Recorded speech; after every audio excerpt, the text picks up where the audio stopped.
Hello, and welcome to This Day in History for December the 18th. I'm Michael Powell. On this day in history, the Mayflower docked at Plymouth Rock. On December 18th, 1620, the British ship Mayflower docked at what is today Plymouth, Massachusetts, and its passengers prepared to begin their new settlement, dubbed the Plymouth Colony. The Mayflower Story actually began in 1606, when a group of reform-minded Puritans founded their own church separate from the Church of England. They were accused of treason and were forced to leave the country and settle in a more tolerant Netherlands. After 12 years of struggling to adapt to make a decent living, the group sought financial backing from some London merchants to set up a colony in America. On September the 6th of 1620, 102 passengers, dubbed Pilgrims by William Bradford, one of the passengers, who would eventually become the governor of the Plymouth colony, crowded on the Mayflower to begin the long and hard journey to a new life in the New World. On November the 11th, the Mayflower anchored at what is now Provincetown Harbor, Cape Cod.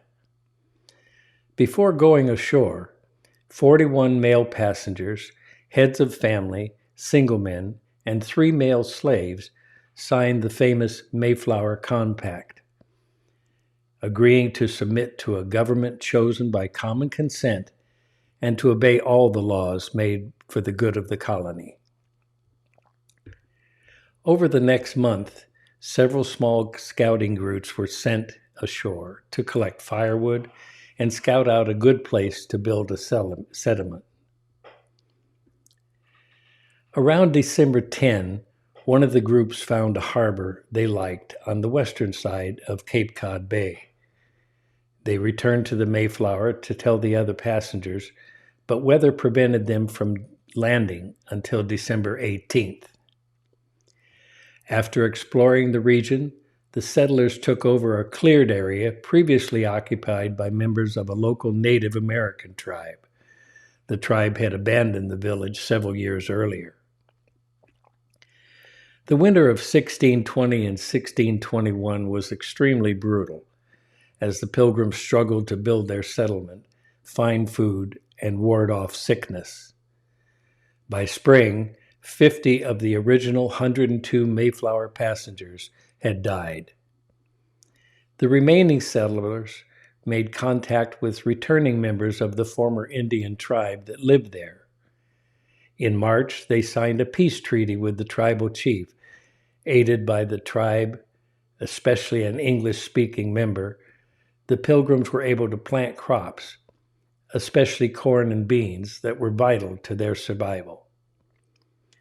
The Mayflower and its crew left Plymouth to return to England on April 5th, 1621. Over the next several decades, more and more settlers made the trek across the Atlantic to the Plymouth colony, which gradually grew into a prosperous shipbuilding and fishing center. In 1691, the Plymouth was incorporated into the new Massachusetts Bay Association, ending its history as a independent colony. That was the beginning of our nation, the landing of the Mayflower, and that was today in history. Join me again tomorrow for another day in history. Who knows what it'll be? Till then, watch what's coming up next.